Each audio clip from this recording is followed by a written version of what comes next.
Hi guys, video को शुरू करने से पहले अगर तुम चैनल पर नए हो तो चैनल को सब्सक्राइब करना मत भूलना। और अगर इससे पहले का एपिसोड नहीं देखा है तो क्या कर रहे हो, जाके देखो ना, बड़ी मेहनत से बनाया है मैंने। तो चलो इस वीडियो को शुरू करते हैं बिना किसी देरी के। एपिसोड की स्टार्ट होती है और हमें इत्सुकी को दिखाया जाता है जो कि काफी क्यूरियस होता है। तभी वो अपने मेन कैरेक्टरों की डायलॉग बोलने की कोशिश कर रहा होता है मिरर के सामने। इतने में यहाँ पे इत्सुकी के घर के बाहर अपार्टमेंट के मियो को आई होती हैं और वो बहाने सोच रही होती हैं कि वो इत्सुकी को कैसे कहेगी कि वो लाइब्रेरी में उसे टाइम नहीं मिल रहा, इसलिए वो उसके प्लेस पे स्टडी करना चाहती हैं। इतने में पीछे से न्योता कहती है, ओह, कॉलेज टाइम में स्टडी करना काफी मुश्किल होता है ना। इतने में मियो को काफी शॉक्ड होती है कि न्योता मियोको की सारी बात पीछे से सुन रही थी। इतने में न्योता बेल बजाती है और तभी मियोको और न्योता देखते हैं वहां पे जवाब नहीं दे रहा होता है। इतने में न्योता कहती है, ये डोर तो खुला हुआ है, चलो अंदर चलते हैं। इत्सुकी यहाँ पे अपने मेन कैरेक्टर के डायलॉग बोल रहा होता है, ओनी जा, तुमने लाइट क्यों बंद कर दी। वो बॉय के कैरेक्टर से डायलॉग बोलता है, क्योंकि मैं जानना चाहता हूँ कि तुम कितनी इम्फेसाइज हो, मतलब कितनी बेकरार हो, यहाँ फीलिंग्स क्या छुपा रखी है। तभी वो डायलॉग बोलता है कि मुझे तुम्हारे शरीर को अच्छे से जानना है। और पीछे से नियोता उसकी फोटो खींच रही होती है। इतने में इत्सुकी देखता है नियोता को और नियोता की तरफ इशारा करके इत्सुकी बोलता है, तुम गलत समझ रही हो। नियोता बोलती है, मैं समझ गई कि तुम अपने नॉवल के डायलॉग बोलने की कोशिश कर रहे हो इत्सुकी सान, पर मुझे ये फोटो खींचने दो। इतने में मियोका बोलती हैं, क्या तुमने इत्सुकी को ढूंढा। और तभी वो देख के शॉक्ड होती है और इत्सुकी बहुत जोर के चिल्लाता है। इतने में मियोको बोलती है, तुम काफी पर भी हो। इत्सुकी बोलता है, तुम्हें गलत फहमी हुई है। न्योता बोलती है कि हाँ मियोको, तुम्हें गलत फहमी है। इत्सुकी सान सिर्फ अपने कैरेक्टरों के डायलॉग्स बोलने की कोशिश कर रहे हैं। तभी इत्सुकी कहता है, तुम दोनों यहाँ क्यों खड़े हो, बाहर जाओ। जिसके बाद इत्सुकी फिर से अपने बाल सही करता है और तैयार होता है फिर से डायलॉग बोलने के लिए। इतने में उसकी डोर बेल बजती है और वो डोर खोलते ही बोलता है, तुम दोनों को समझ में नहीं आया, मैंने जाने को बोला था। इतने में वहाँ पे हारुतो खड़ा होता है और वो अपने चश्मे से उसे देख रहा होता है। खैर, तुमने मेरी पिछली वीडियो में नहीं पढ़ा होगा पर मैं बता दूँ, हारुतो की सोशल लाइफ मीडिया में वो एक राइटर है और वो एक सोशल मीडिया में फेक गे है। तभी वो इत्सुकी को ऐसे तरीके से देखता है टॉवल में, और जो उसका देखने का नज़रिया होता है, इत्सुकी तभी कहता है, हे तुम गलत समझ रहे हो।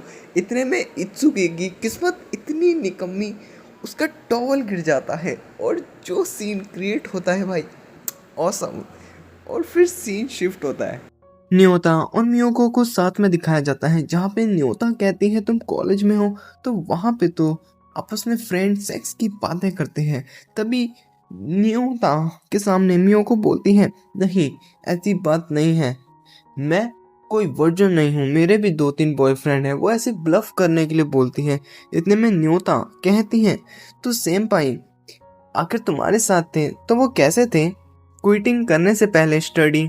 तभी मियोको यहाँ पे बताने लगती हैं और यहाँ पे फ्लैशबैक दिखाया जाता है, जहाँ पे मियोको आती हैं और वो अपने दोस्त से उसका हालचाल पूछती हैं।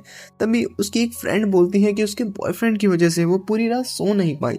तभी मियोको यहाँ पे ब्लश करती हैं और वो जो उसके फ्रेंड होते हैं यहाँ पीछे इत्सुकी को लेके ये मजाक उड़ा रहे होते हैं कि वो काफ़ी वियर्ड है, किसी से बात भी नहीं करता, हमेशा लैपटॉप में पता नहीं क्या करता रहता है।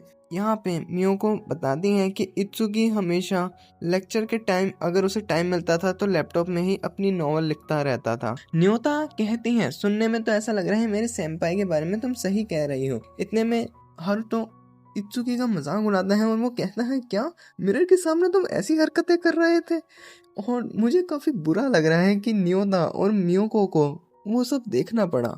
खैर, तुम उससे मिले कैसे। तभी इत्सुकी बताने लगता है, खैर वो पीछे ही पड़ गई थी।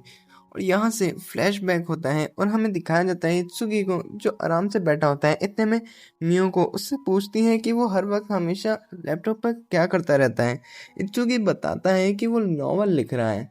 तभी मियोको कहती है, क्या वो नॉवलिस्ट बनना चाहता है। इत्सुगी यहाँ पे थोड़ा सा शेकी मारता है और बोलता है कि हाँ, मुझे ज़रूरत नहीं है क्योंकि मैं तो पहले से ही ऑथर हूँ। और यहाँ से सीन शिफ्ट होता है और फिर मियोको उसकी दी हुई नॉवल पढ़ के आ चुकी होती हैं और वो कहती हैं, मुझे समझ में नहीं आता कि वो जब भी अपनी लिटिल सिस्टर को किस करता है उसके पास सुपर पावर आ जाती है। ऐसा कौन सी स्टोरी में लॉजिक होता है? तभी इत्सुकी कहता है, तुम जैसे बेवकूफ़ स्टूडेंट्स को ऐसी स्टोरी समझ में नहीं आएगी। खैर, तुम्हें बताते हुए मुझे काफ़ी अफसोस हो रहा है कि इसके 1 लाख से ज़्यादा कॉपी सेल हो चुके हैं। मियोको को भी काफ़ी शौक होता है ये सुन के, और तभी इत्सुकी काफ़ी बुरे तरीके से उसे बोलता है, जिस वजह से मियोको काफ़ी अपसेट होती हैं और इत्सुकी को एक लाफा मारती हैं। जिसके बाद इत्सुगी यहाँ पे सीरियस हो जाता है और वो रियल लाइफ के तरीके से बोलने लगता है। कहते हैं, ठीक है, वो एक स्टोरी है, पर देखो, अगर ऐसी स्टोरी बिल्ड ना करो तो नए आइडियाज़ कैसे बनेंगे।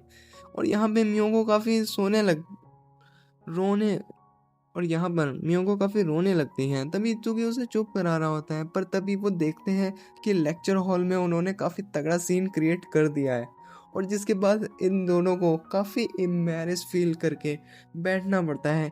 और यहाँ पे मियोको न्योता को ये स्टोरी सुना रही होती है और मियोको तभी पुराने फ्लैशबैक में जाती हैं जहाँ पे इत्सुगी ने उसे टेक्स्ट करा था कि अब वो स्कूल ड्रॉप कर रहा है। खैर, उसे लगता है कि अब उसे राइटर बनने की ज़रूरत है, उसे आगे के करियर में ज़्यादा फोकस करने की ज़रूरत नहीं, उसका करियर सिर्फ टॉप 10 आर्टिस्ट मांगा में ही आएगा, उसे पूरा बिलीव है।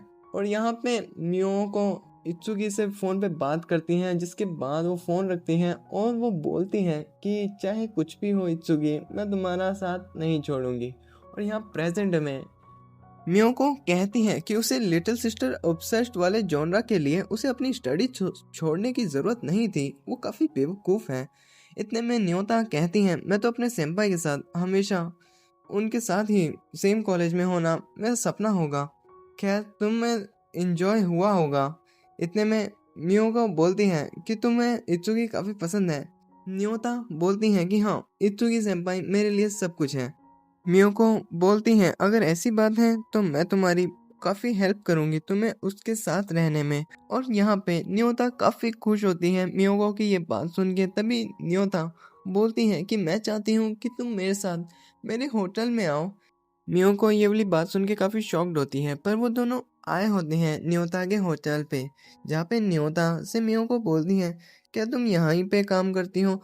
तभी न्योता अपने कार्टन लगाती हैं और बोलती हैं कि हाँ, वो यहाँ पे अपनी मैनुअल स्क्रिप्ट लिखती हैं। जब उसे काम में काफ़ी दिक्कत होती है तो वो यहीं आती हैं। इतने में न्योता अपने कपड़े उतार रही होती है कि न्योता के रूम से मियोको एक बुक उठाती है और न्योता की तरफ देखती है और वो तभी न्योता से कहती हैं, वो क्या कर रही है? न्योता कहती हैं, ऐसे उसे रिलैक्स फील होता है, लिखने में ईजी फील होता है। और तभी हमें होटल में आने से पहले का सीन दिखाया जाता है, जहाँ पे न्योता कहती हैं, इत्सुकी सेंपाई मेरे सबसे ज़्यादा फेवरेट है और मैं उन्हें बहुत पसंद करती हूँ। न्योता से मियोको बोलती है कि हाँ, मुझे पता है वो लिटिल सिस्टर ऑब्सेस्ड है, खैर मुझे उस बेवकूफ़ से कोई लेना देना नहीं। मियोको से न्योता कहती हैं और यहाँ पे न्योता का पास्ट दिखाया जाता है कि उसे स्कूल में कैसे बुली किया जाता था। इतने में मियोको न्योता को गले लगा लेती हैं और वो बोलती हैं, जब उसके साथ इतना बुरा हो रहा था तब उसे भी न्योता के साथ होना चाहिए था। काश फेत ने उसे उसके साथ पहले मिला दिया होता तो वो उन बेवकूफ़ों की अच्छे से पिटाई कर पाती। और यहाँ प्रेजेंट में हमें इत्सुकी को दिखाया जाता है, यहाँ पे डिनर एंजॉय करने के लिए बैठा है, पर यहाँ पे मस्ती तो देखो हारुतो की। वो कहता है इत्सुकी से जानबूझ के कि उसे चीज़ के लिए पिक करना है अपने हाथ को। तभी वो पिक करता है अपने हाथ को और वो फोटो खींच लेता है। यहाँ पे इत्सुकी बोलता है, आखिर तुमने ऐसा क्यों किया? हारुतो फिर बड़ा चढ़ा के बताता है कि मैं अपने एनिमे अडेप्ट को लेके वॉइस एक्टर को कंफ्यूज करना चाहता हूँ, इसलिए मैं चाहता हूँ मैं एक अलग राइटर की तरह इमेज बनाऊंगा तो ज़्यादा बेस्ट रहेगा। अगर मैं सोशल मीडिया में गे रहूँगा तो मैं ज़्यादा पॉपुलर होऊंगा और लड़कियों के बीच में छाया रहूँगा, इसलिए मेरे साथ बनो मेरे दोस्त। इत्सुकी को वो ऐसे कहता है। खैर, इत्सुकी कहता है वो अपने फैंस के साथ कभी फेक एक्ट करके फॉलोइंग नहीं बढ़ाएगा, चाहे कुछ भी होए। उसके फैंस को अगर उसकी चीज़ पसंद होगी तो वो खरीदेंगे। और फिर हमें न्योता को दिखाया जाता है जो कि मियोको से कहती हैं उसे अपनी ब्रश दिखाने को। न्योता कहती हैं कि उसे मटेरियल लिखने में उसकी ब्रश देखनी है। मियोको बोलती हैं पर तुम्हारे पास तो पहले से ही मेरे से बड़ी ब्रश है तो तुम्हें क्यों चाहिए।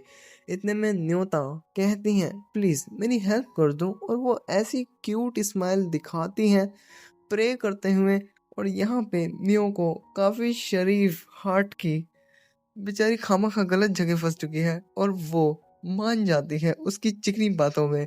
खैर जिसके बाद मियो को कहती हैं ठीक है मैं तुम्हें दिखा दूंगी क्योंकि तुम मेरी सबसे अच्छी दोस्त हो, ठीक है मैं तुम्हारे सामने एक्सपोज हो रही हूँ। और मियो को फिर अपने क्लोथ्स हटाती हैं और यहाँ पे खैर कुछ इंटरेस्टिंग है नहीं पर फिर भी मज़ेदार बात है कि मियो को इतनी फ्रैंक हो चुकी है न्योता से और मियो को कहती है मेरे साथ थोड़ा जेंटल रहना। और यहाँ पे न्योता कहती है प्रे करते हुए इताताकिमस, मतलब वो एक फूड की तरह जोक मारती है। जिसके बाद इत्सुकी को दिखाया जाता है जो कि कह रहा होता है खैर वो लिटिल सिस्टर से ऑब्सेस्ड रहेगा, किसी को कोई प्रॉब्लम है तो उसे फर्क नहीं पड़ता। यहाँ पे हारुतो कहता है यार मेरी भी एक लिटिल सिस्टर है, ऐसी बातें मत बोलो, खैर वो मेरे से हेट करती है पर मैं कभी बीमार होता हूँ तो वो इतनी भी बुरी नहीं है। तभी इत्सुकी कहता है तुम्हारी सिस्टर का पता नहीं, मेरी लिटिल सिस्टर बहुत महान है और वो मेरे दिल में रहती है और वो हमेशा रहेगी। और फिर हमें दूसरा सीन दिखाया जाता है जहाँ पे इत्सुकी बिल्कुल भंड पड़ा होता है और हारुतो उसे उठाने आता है पर वो नहीं उठ रहा होता। और यहाँ पे मियोको को दिखाया जाता है जो कि उस बुक को देखती हैं और वो पढ़ती हैं, पढ़ती तो नहीं है खैर बोल दिया मैंने, पर वो उस बुक को देखती हैं और यहाँ पे वो थैंक यू बोलती हैं न्योता उसे। और यहाँ से सीन शिफ्ट होता है और हमें हारुतो को दिखाया जाता है जो कि इत्सुकी की बात को याद कर रहा होता है कि वो अपने फैंस के साथ कभी फेक फॉलोइंग बढ़ा के नहीं करेगा। तभी यहाँ पे हारुतो कहता है कहने दो उसे जो कहता है। और यहाँ पे हारुतो अपने घर आया होता है पर उसकी लिटिल सिस्टर कहती है पता है इस समय टाइम क्या हो रहा है। हारुतो कहता है कि उसके बहुत सारे फैंस हैं, उसे देर हो जाती है। यहाँ पे उसकी लिटिल सिस्टर बोलती है वो वाहियात चीज़ें आखिर पढ़ता कौन है। तभी हारुतो बोलता है तुम जाके किसी फीमेल से पूछो ना, बात करोगी तभी तो पता लगेगा। तभी उसकी सिस्टर उसे मार के चली जाती हैं। और यहाँ से सीन हमें इत्सुकी के एडिटर पर आता है जो कि उसकी पार्टनर उससे पूछ रही होती है आखिर तुम्हारा लिटिल सिस्टर ऑब्सेस्ड ऑथर क्या कर रहा है। तभी वो एडिटर बोलता है खैर वो जैसे भी है मैं उसे संभाल लूँगा। और फिर हमें दिखाया जाता है इत्सुकी को जो कि बैठा होता है बिल्कुल धुत और वो बिल्कुल नींद में बोल रहा होता है कुछ लोग कुछ बनना चाहते हैं पर वो बनते हैं, पर कुछ लोगों के पास हमेशा से सब कुछ होता ही है, मिरेकल है ये, उनकी इच्छा से उन्हें चीज़ मिल जाती है जैसे कि कॉमिक्स का ट्रेंडिंग हो जाना। इत्सुकी बोलता है ऐसे ही दुनिया चलती है। और यहाँ से एंडिंग सॉन्ग चलता है और एंडिंग के बाद एडिटर को कॉल आता है इत्सुकी को और इत्सुकी उठाता है। एडिटर बोलता है कि आखिर काम कितना हुआ। इत्सुकी कहता है हो जाएगा ना। एडिटर कहता है सच बोलो मुझे। इत्सुकी फ़ोन काटता है और साइड में फेंकता है और वो काफ़ी अपसेट बैठा होता है क्योंकि उससे थिंक नहीं मिल रही कि स्टोरी कैसे बनाए। और वो काफ़ी कंफ्यूज हो गए चिल्लाता है बहुत ज़ोर की मुझे एक लिटिल सिस्टर चाहिए मतलब। और एपिसोड यहीं पर एंड होता है। गाइस वीडियो देखकर मज़ा आया तो मैं बता दूं ये न्यू चैनल है, इस वीडियो पे लाइक करना और चैनल को सब्सक्राइब करना मत भूलना। और अगर सब्सक्राइब कर लो तो यार कमेंट करना कि तुम्हारा सब्सक्राइब का नंबर क्या था। और मैं चला इसके नेक्स्ट पार्ट को बनाने।